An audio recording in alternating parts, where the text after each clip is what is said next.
الحمد لله الحمد لله نحمده ونستعينه ونستغفره ونؤمن به ونتوكل عليه ونعوذ بالله من شرور أنفسنا ومن سيئات أعمالنا من يهده الله فلا مضل له ومن يضلله فلا هادي له ونشهد أن لا إله إلا الله وحده لا شريك له ونشهد أن سيدنا وسندنا وحبيبنا وطبيبنا ومولانا محمدا عبده ورسوله أما بعد فقد قال الله تبارك وتعالى في القرآن المجيد والفرقان الحميد فأعوذ بالله من الشيطان الرجيم بسم الله الرحمن الرحيم إن عدة الشهور عند الله 12 شهرا في كتاب الله يوم خلق السماوات والأرض منها 4 حرم ذلك الدين القيم فلا تظلموا فيهن أنفسكم وقاتلوا المشركين كافة كما يقاتلونكم كافة وقال الله تعالى إن الله اشترى من المؤمنين أنفسهم وأموالهم بأن لهم الجنة يقاتلون في سبيل الله فيقتلون ويقتلون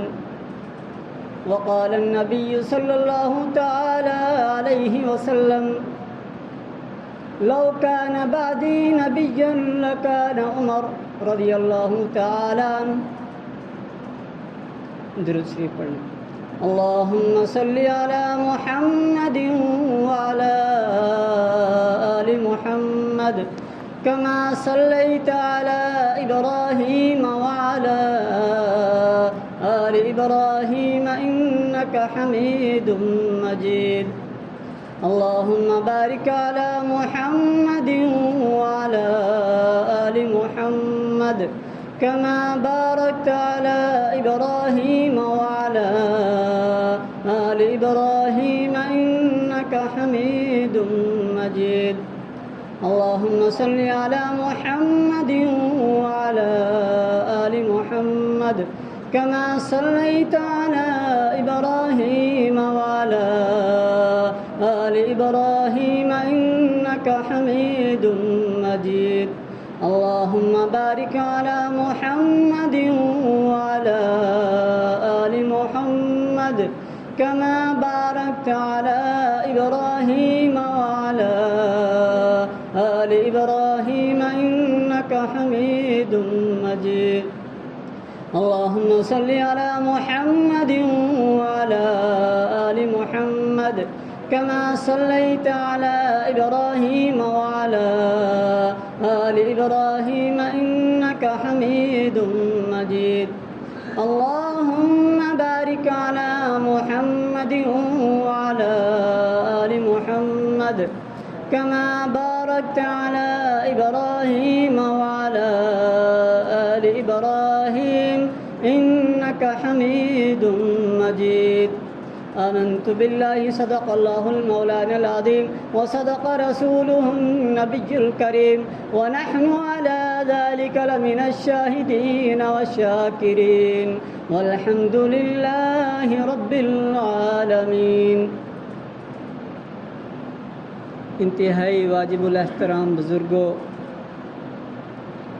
اور نوجوان ساتھیوں، اللہ رب العزت نے بہت بڑا کرم فرمایا کہ ہمیں مختلف جگہوں سے، مختلف مقامات سے نکل کر کے اپنے پاک گھر میں نماز جمعہ کا فریضہ ادا کرنے کے لیے جمع ہونے کی توفیق عطا فرمائے. تمام تعریفیں اس رب کائنات کے لیے ہیں جو ہم سب کا خالق و مالک ہے، اور اس کے بعد لاکھوں کروڑوں درود و سلام ہو جناب نبی رحمت صلی اللہ تعالی علیہ وسلم کی شان اقدس پر۔ حضرات گرامی، آج 2 محرم الحرام 1445 ہجری کا دن ہے۔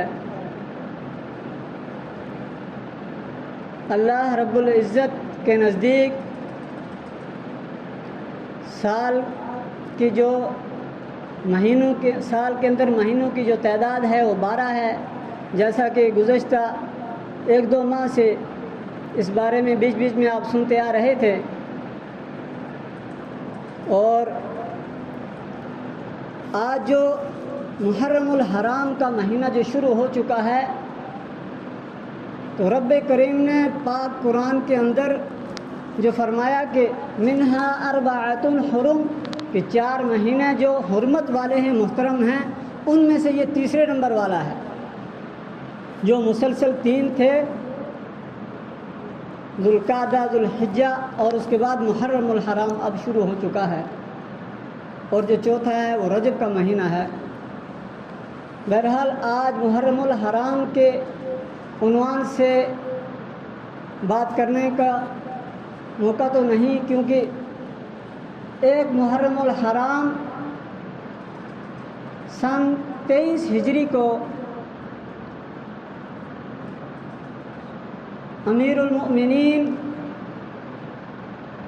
عمر بن خطاب رضی اللہ تعالی عنہ، صحابی رسول، خلیفہ دوم، مراد نبی، اور جناب نبی اکرم صلی اللہ تعالی علیہ وسلم کے سسر اور حضرت علی رضی اللہ تعالی عنہ کے داماد عمر بن الخطاب رضی اللہ تعالی عنہ کا یوم شہادت ہے۔ اور یہ 1 محرم الحرام سن 23 ہجری کا دن شہادت عمر بن خطاب کے خون سے رنگین ہے،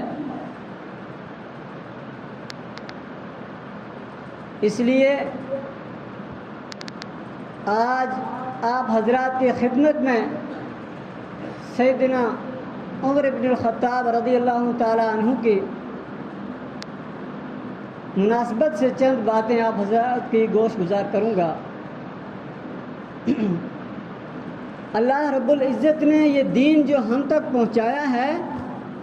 یہ بلا واسطہ نہیں پہنچایا۔ اس دین کو ہم تک پہنچنے میں کچھ مراحل گزرے ہیں کہ اللہ رب العزت نے اس دین کی تنزیل فرمائی، اور جناب نبی اکرم صلی اللہ تعالی علیہ وسلم کی ذات اقدس پر اس کی تکمیل فرمائی، اور صحابہ کرام رضوان اللہ تعالی علیہم اجمعین نے اس کی تمکین فرمائی، اور فقہاء کرام، محدثین حضرات نے اس کی تدوین فرمائی، اور ہمارے اکابر اہل سنت والجماعت علماء دیوبند نے اس کی تطہیر فرمائی۔ تو تنزیل کے معنی یہ ہوئے کہ اللہ رب العزت نے اس دین کو نازل فرمایا۔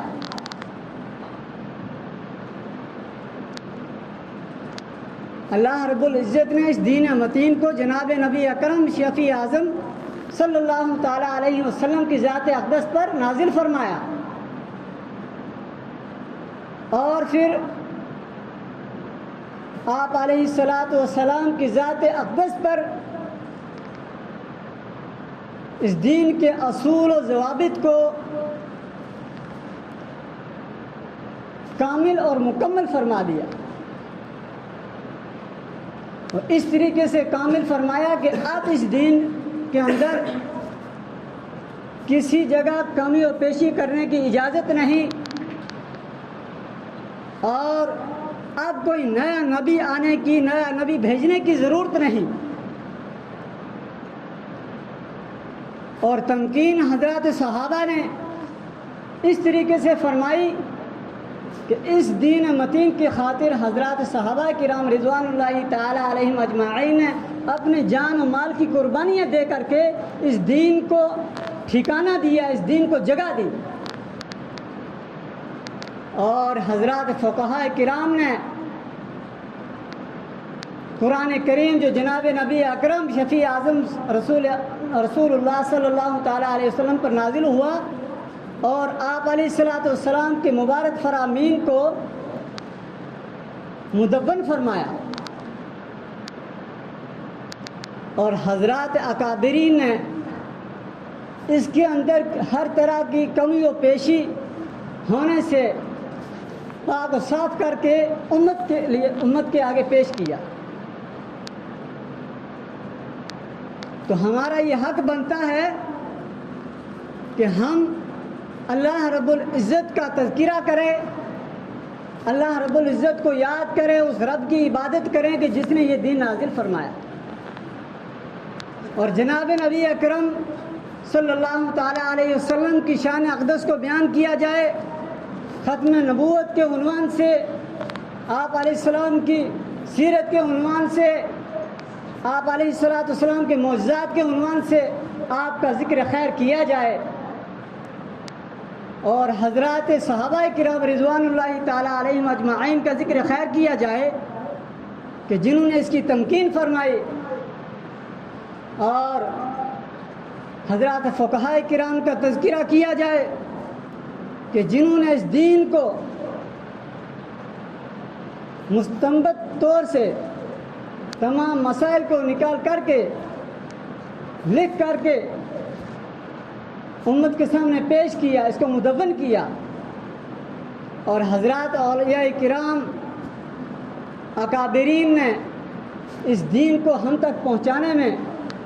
ہر طرح کی قربانیاں دی ہیں۔ تو ہمارا یہ حق بنتا ہے کہ ہم اپنے ان محسنین کا تذکرہ کریں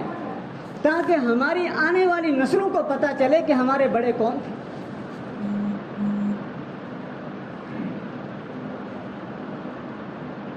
اور سیدنا عمر ابن خطاب رضی اللہ تعالی عنہ یہ وہ شخص ہیں کہ جن کے بارے میں جناب نبی اکرم صلی اللہ تعالی علیہ وسلم نے دعا فرمائی کہ یا الہ العالمین اللہم اعز الاسلام بعمر رضی اللہ تعالی عنہ، کہ یا اللہ اسلام کو عزت عطا فرما عمر کے ذریعے سے۔ اور ایک روایت میں یہ ہے کہ نبی علیہ السلام نے یہ دعا فرمائی کہ اے الہ العالمین ان دو میں سے ایک مجھے عطا فرما، ان دو میں سے یعنی سیدنا عمر ابن خطاب یا پھر عمر ابن حشام یعنی ابو جہل کے لیے، تو ان دونوں کے لیے آپ علیہ السلام نے دعا فرمائی کہ یا الہ العالمین ان دونوں میں سے کسی ایک کے ذریعے دین کو عزت عطا فرما۔ تو اللہ رب العزت نے آپ علیہ السلام کی دعا کو قبول فرمایا اور سیدنا عمر ابن خطاب رضی اللہ تعالی عنہ کا ایمان کی دولت سے مالا مال فرمایا۔ اور ان کے ایمان لانے کا واقعہ تو سبھی حضرات کے علم میں ہے کہ پہلے دن آپ علیہ السلام دعا فرما رہے ہیں اور دوسرے دن حضرت عمر ابن خطاب رضی اللہ تعالی عنہ ایمان کی دولت سے مالا مال ہو رہے ہیں، اور ان کا دار الندوہ کے اندر مشرکین مکہ جو ہے وہ میٹنگ کرتے تھے کہ یہ جو محمد کا فتنہ پھیلا ہے اس کو کس طریقے سے ختم کیا جائے، اسے کیسے جان چھڑائی جائے۔ تو تمام مشرکین مکہ سب کی نظریں سیدنا عمر بن خطاب کے اوپر تھی کہ ان جیسا بہادر ہم میں سے کوئی نہیں ہے۔ جب ان کے یہ مشورے ہونے لگے تو سب نے یہ رائے دی، اور عمر ابن خطاب نے کہا کہ بھائی آپ لوگ کیا روز روز کے مشورے کر رہے ہیں، بس ایک ہی بات کرو کہ اس کا سر تن سے جدا کر دو اور اس قصے کو یہیں پہ ختم کر دیتے ہیں۔ تو سب نے کہا ہاں بالکل بات تو درست فرمائی، لیکن یہ کام کون سر انجام دے گا؟ تو سب کی نظریں حضرت عمر پر گئیں اور سب نے یہی مشورہ کیا کہ آپ ہی ہیں جو اس کو نبی اکرم شفیع اعظم کو قتل کر سکتے ہیں، معاذ اللہ سے۔ تو سیدنا عمر بن خطاب رضی اللہ تعالی عنہ نبی علیہ السلام کے قتل کے در پہ نکلے اور راستے میں ایک صحابی ملے، تو انہوں نے پوچھا کہاں کا ارادہ ہے؟ تو کہنے لگے میں تمہارے محمد کو قتل کرنے جا رہا۔ تو انہوں نے کہا پہلے اپنے گھر کی خبر تو لے لو۔ دراصل یہ واقعہ سنانا مقصد نہیں ہے، اس کے اندر کچھ ایک دو باتیں ہیں وہ آپ کے ذہن نشین کروانا چاہتا ہوں۔ یہ تو آپ حضرات نے سب نے سنا ہے۔ تو جب سیدنا عمر بن خطاب رضی اللہ تعالیٰ عنہ اپنی بہن کے گھر پہنچے تو دیکھا کہ وہ قرآن کریم کی تلاوت کر رہی تھی، تو انہوں نے فوراً قرآن کریم کو چھپا دیا اور یہ آئے اور کہنے لگے بتاؤ کیا پڑھ رہے تھے؟ تو انہوں نے کہا ہم قرآن کریم کی تلاوت کر رہے۔ تو انہوں نے خوب مارا، لہو لہان کر دیا، اور ان کی بہن کا نام فاطمہ ابن خطاب تھا، فاطمہ بنت خطاب رضی اللہ تعالیٰ۔ تو جب خوب مارا مارنے کے مارتے مارتے تھک گئے تو ان کی بہن نے کہا اے عمر، جس ماں کی چھاتی سے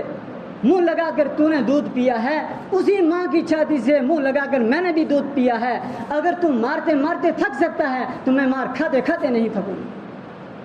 آپ ہماری جان نکال سکتے ہیں، ہماری جان لے سکتے ہیں، لیکن ہمارے دل سے ایمان کو نہیں نکال سکتے۔ تو اس بات سے حضرت عمر کا دل پسیجا اور ہتھیار چھوڑ دیے اور کہنے لگے بتاؤ مجھے بھی سناؤ وہ کون سا قرآن ہے، وہ کیا پڑھتے ہو تم؟ تو انہوں نے فرمایا کہ نہیں، ایسے نہیں، اس کو پڑھنے کے لیے سب سے پہلے تمہیں غسل کرنا ہوگا۔ تو حضرت عمر رضی اللہ تعالیٰ عنہ جاتے ہیں اور غسل کر کے آتے ہیں، اور غسل کر کے آئے تو جب سورہ طٰہٰ کی تلاوت کی، حضرت فاطمہ رضی اللہ تعالیٰ عنہ نے طٰہٰ ما انزلنا علیک القرآن لتشقى الا تذکرۃ لمن یخشی تنزیلا ممن خلق الارض والسماوات العلی الرحمن علی العرش استوى۔ تو ان کا دل ٹوٹ گیا کہ واقعی یہ کوئی عام کلام نہیں ہے، اور پھر کہنے لگے مجھے بھی یہ کلمہ پڑھاؤ اور جناب نبی اکرم صلی اللہ تعالیٰ علیہ وسلم کی خدمت میں لے جاؤ۔ چنانچہ سیدنا عمر بن خطاب رضی اللہ تعالیٰ عنہ نکلے اور دار ارقم کے اندر اس وقت عبادات جو ہیں عبادت چھپ کر کے کیا کرتے تھے، اور اس وقت تک 40 حضرت عمر رضی اللہ تعالیٰ عنہ لے کر کے 40 افراد مکمل ہوئے تھے جنہوں نے ایمان لایا تھا۔ تو وہ چھپ کر کے، کیونکہ آپ علیہ السلام نے فرمایا تھا کہ اپنے اسلام کا اظہار فی الحال نہ کریں آپ، تو دار ارقم میں چھپ کر کے عبادت کیا کرتے تھے۔ تو جب دار ارقم کے سامنے پہنچے تو کسی نے، جو پہرے دار تھا، انہوں نے کہا کہ عمر آ رہے ہیں۔ تو حضرت حمزہ رضی اللہ تعالیٰ عنہ جو نبی علیہ السلام کے سامنے بیٹھے ہوئے تھے، اس طرح لیٹے ہوئے تھے، تو کسی نے کہا کہ عمر آ رہے ہیں اور ہاتھ میں تلوار ہے، تو کہنے لگے آنے دو، آج اگر خیر سے آئیں تو بہت مبارک، لیکن اگر ان کی نیت خراب ہوگی تو انہی کی تلوار ہوگی اور سر بھی انہی کا ہوگا۔ چنانچہ سیدنا عمر بن خطاب رضی اللہ تعالیٰ عنہ جب پہنچتے ہیں تو آپ علیہ السلام نے حضرت حمزہ رضی اللہ تعالیٰ عنہ کو پیچھے کیا کہ نہیں آپ رکیں، میں عمر سے ملتا ہوں، اور حضرت عمر رضی اللہ تعالیٰ عنہ کو اس طریقے سے گلے لگایا کہ اس کے بعد بھی حضرت عمر رضی اللہ تعالیٰ عنہ ساری زندگی فرماتے رہے کہ آپ علیہ السلام نے مجھے اس طریقے سے دبایا کہ مجھے خطرہ ہوا کہ اگر چند لمحے اور رہ جاتا تو میری دائیں پسلی بائیں کے اندر داخل ہو جاتا۔ تو یہ اس بات کے اندر ایک نقطہ یہ بھی ہے کہ جہاں انہیں اپنی طاقت کا اتنا غرور تھا کہ اتنی بہادری کا غرور ہے، لیکن وہاں پہ اللہ رب العزت نے یہ دکھلا دیا کہ میں نے نبی کو کتنی طاقت عطا کی ہے، اور نبی کو جو طاقت اللہ نے عطا فرمائی ہوتی ہے وہ 40 جنتیوں کے برابر، اور ایک جنتی کی جو طاقت ہوتی ہے وہ 1000 انسانوں کے برابر ہوتی ہے. تو اس وقت جب سیدنا عمر بن خطاب رضی اللہ تعالیٰ عنہ نے کلمہ پڑھا لا الہ الا اللہ محمد رسول اللہ صلی اللہ تعالیٰ علیہ وسلم، تو حضرات صحابہ کرام کے دلوں کے اندر اتنی خوشی پیدا ہوئی کہ وہ اپنی خوشی کو بیان نہیں کر سکتے. اور زمین کے اوپر اللہ نے حضرات صحابہ کرام کے ایمان کو تازگی بخشی اور انہیں تسکین ملی، اور عرش کے اوپر فرشتے بھی فخر کرنے لگے. اور عبادت کا وقت تھا تو آپ علیہ السلام نے فرمایا کہ ہم عبادت کرتے ہیں، لیکن سیدنا عمر بن خطاب رضی اللہ تعالیٰ عنہ نے کہا کہ نہیں، عمر کے ایمان لانے کا فائدہ ہی کیا ہے اگر آج بھی ہم چھپ کر کے عبادت کریں گے، لہذا ہم چلتے ہیں اور خانہ کعبہ کے پاس جا کر کے عبادت کریں گے. تو اس وقت کا اندازہ لگائیے کہ ان صحابہ کرام جو چھپ چھپ کر کے اپنے دین کو چھپا کے رکھا تھا، اپنے اسلام لانے کا اظہار نہیں کر رہے تھے، تو ان کو کتنی خوشی نصیب ہوئی ہوگی. عمر بن خطاب رضی اللہ تعالیٰ عنہ آگے نکلے. جب آگے بڑھے تو کہنے لگے کہ ہے کوئی جو اپنی بیویوں کو بیوہ کرنا چاہتا ہے، کوئی ایسا ہے جو اپنی اولاد کو یتیم کرنا چاہتا ہے، تو وہ آئے اور عمر کی تلوار کا سامنا کرے. لہذا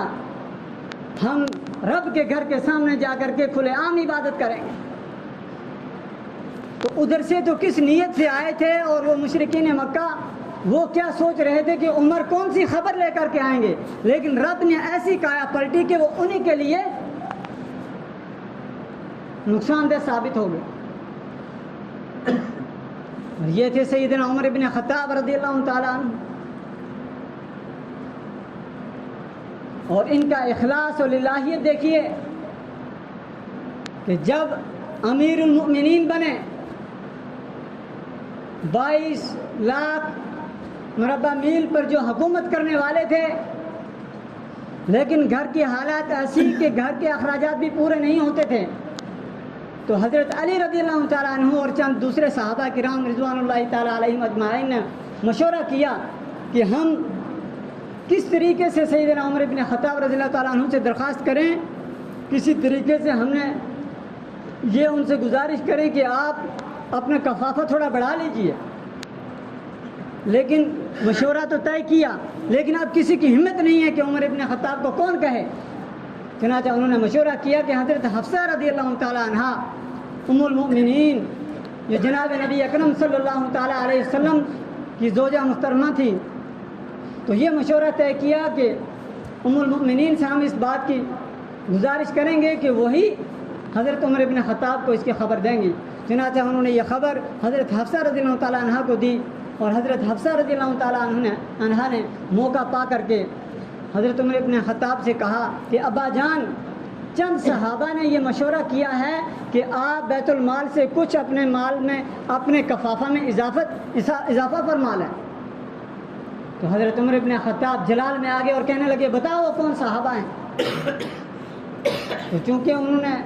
حضرات صحابہ کرام نے اپنا نام بتلانے سے منع فرما دیا تھا،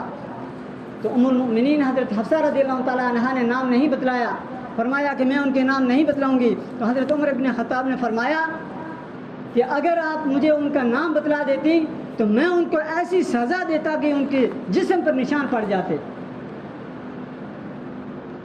مسجد کا معاملہ، مسجد کے لیے چندہ وغیرہ جو دیا جاتا ہے، تھوڑا سا اس میں دل کھول کر کے دیں گے. جہاں ہم نے ایک روٹین رکھی ہوتی ہے 5 روپے 10 روپے، تو تھوڑا سا اگر اضافہ کر دیں گے، تو جہاں ہماری اتنی زیادہ فضولیات ہوتی ہیں، فضول خرچیاں ہوتی ہیں، تو اگر رب کے گھر کے لیے 4 پیسے ایکسٹرا لگ جائیں تو یہی ہے جو ہمارے اس ذخیرے کے اندر جمع رہے گا، جو ہمیں آخرت میں کام آئے گا. تو اس لیے تھوڑا سا مسجد کا تعاون دل کھول کے فرمائیں. تو میں عرض کر رہا تھا کہ سیدنا عمر بن خطاب رضی اللہ تعالی عنہ، ان کو اللہ نے ایسی شجاعت و بلاغت عطا فرمائی کہ ان کے ذریعے جو سب سے پہلا کام ہوا وہ یہ کہ مسلمانوں کو اپنے اسلام کا کھل کر اعلان کرنے کا موقع ملا. اور اس کے بعد حضرات صحابہ کرام رضوان اللہ تعالیٰ علیہم اجمعین کے اندر خوشی کی ایسی لہر دوڑ پڑی، ان کے ایمان کے اندر تازگی آ گئی، اور ادھر باطل کو شکست مل گئی کہ انہوں نے اس چیز کو پہلے ہی مان لیا تھا کہ آپ کے برابر ہم میں سے کوئی بھی نہیں ہے۔ جب انہوں نے ان کی طاقت کا اقرار کیا تھا پھر ان کو آپ علیہ السلام کے قتل کے لیے بھیجا تھا، لیکن جب نتیجہ الٹا ہوا تو ان کے سارے کیے کرے پر پانی پھر گیا۔ تو اس طریقے سے اب باطل جو ہیں وہ سازشوں میں لگے رہے، اور جو میں ان کے بارے میں جو عرض کر رہا تھا کہ سیدنا حضرت حفصہ رضی اللہ تعالیٰ عنہ نے جب ان سے عرض کیا کہ ابا جان، کچھ صحابہ نے مشورہ کیا ہے کہ آپ اپنے کفافہ میں تھوڑا اضافہ فرما لیں، تو کیا فرمانے لگے کہ اگر مجھے آپ ان کا نام بتلا دیتی تو میں انہیں ایسی سزا دیتا کہ ان کے جسم پہ نشان پڑ جاتے، اس لیے کہ آپ علیہ السلام نے جو زندگی گزاری، اور حضرت حفصہ سے فرماتے ہیں کہ بتاؤ تمہارے گھر کے اندر نبی علیہ السلام کا گزران کیسے تھا؟ تو حضرت حفصہ رضی اللہ تعالیٰ عنہ فرماتی ہیں کہ آپ علیہ السلام کے پاس ایک کرتا تھا اور جو اکثر پہنا کرتے تھے، اس کے علاوہ ایک گیرو رنگ کرتا اور تھا کہ جو کبھی کسی لشکر کے آنے پر یا جمعہ کے دن پہنا کرتے تھے، اور اس کے علاوہ ایک کمبل تھا جسے سردی میں آدھا نیچے اور آدھا اوپر اوڑھ لیا کرتے تھے، اور گرمیوں کے دنوں میں اسے 4 تہہ کر کے نیچے بچھا لیا کرتے تھے۔ اس کے علاوہ ہمارے گھر میں کئی دن تک چولہا نہیں جلتا۔ تو پھر فرمایا حضرت عمر بن خطاب نے کہ جس راستے پہ نبی اکرم چلے صلی اللہ علیہ وسلم، تو اسی راستے پہ سیدنا ابو بکر رضی اللہ تعالیٰ عنہ بھی چلے، تو وہ بھی جا کے ان سے مل گئے، اور اگر میں بھی اس راستے پہ چلوں گا تو آپ علیہ السلام سے مل جاؤں گا، لیکن اگر میں نے راستہ بدل دیا تو پھر منزل بھی بدل جائے گی۔ یہ تھے وہ حضرات کہ جنہوں نے دنیاوی آسانی کے خاطر تکلیفیں برداشت کر لیں، دنیاوی آسانی نہیں برداشت کی، دنیاوی آسانی کو ترجیح نہیں دی، بلکہ دنیاوی اعتبار سے مشکلات کو اختیار کیا، لیکن اپنی آخرت کو سنوارنے کے لیے انہوں نے مشقتیں برداشت کی۔ اور یہ 1 محرم الحرام 23 ہجری کا دن ہے کہ سیدنا عمر بن خطاب رضی اللہ تعالیٰ عنہ نماز فجر پڑھا رہے ہیں، اور ایک صحابی رسول حضرت مغیرہ رضی اللہ تعالیٰ عنہ ان کے ایک غلام تھے، اور وہ غلام ابو لؤلؤ فیروز بڑا بدبخت مجوسی تھا، اس نے تیز دھار ایک خنجر لے کر کے آیا، اور فجر کی نماز میں آپ رضی اللہ تعالیٰ عنہ نماز پڑھا رہے تھے، اور آپ کے اوپر وار کر دیا، اور ایسے 2-3 وار کر دیے کہ آپ رضی اللہ تعالیٰ عنہ نے وہیں پہ سائڈ ہو گئے، اور پیچھے سے ایک صحابی کو غالباً حضرت عبد الرحمن بن عوف رضی اللہ تعالیٰ عنہ ان کو ہاتھ سے پکڑ کر کے آگے بڑھایا، انہوں نے نماز پڑھائی، اور اس بدبخت نے جب خنجر مارا اب وہ واپس صفوں سے نکلنا لگا، جب دیکھا کہ صحابہ کی صفیں بھی جو لگی ہوتی تھی وہ ہماری صفوں کی طرح نہیں، اگر کوئی پیچھے نکلنا چاہتا ہے وہ آسانی سے دوڑ کے بھی جا سکتا ہے، تو وہ صحابہ کی صفیں ایسی تھی کہ اس نے خوب کوشش کی، لیکن 1 2 3 صفیں چند ہی صفیں وہ کراس کر پایا، لیکن اس کے بعد جب اس نے دیکھا کہ میں ان صفوں کو چیر نہیں سکتا تو اس نے خود ہی اپنا خنجر اپنے گلے پر مارا اور خود کو وہیں پہ واصل جہنم کر دیا۔ تو اس طریقے سے سیدنا عمر بن خطاب رضی اللہ تعالیٰ عنہ کی شہادت ہوئی، اور ان کی شہادت یعنی اسلامی سال کی ابتدا جو ہوتی ہے وہ بھی شہادت سے ہو رہی ہے، اور ایسے جلیل القدر صحابی جنہوں نے ایمان تو 40ویں نمبر پہ لایا، لیکن اللہ رب العزت نے انہیں مقام وہ عطا فرمایا کہ حضرت ابو بکر صدیق رضی اللہ تعالیٰ عنہ کے فوراً بعد دوسرا مقام جو ہے وہ سیدنا عمر بن خطاب رضی اللہ تعالیٰ عنہ کا ہے۔ تو اللہ رب العزت ویسی شجاعت، ویسا ایمان ہمیں بھی نصیب فرمائے، ہماری نسلوں کو نصیب فرمائے، اور ان حضرات صحابہ کرام رضوان اللہ تعالیٰ علیہم اجمعین کے نقش قدم پر چلنے کی توفیق عطا فرمائے۔ وآخر دعوانا ان الحمد للہ رب العالمین۔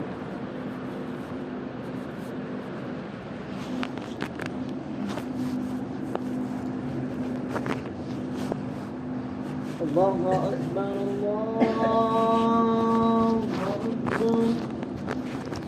اللہ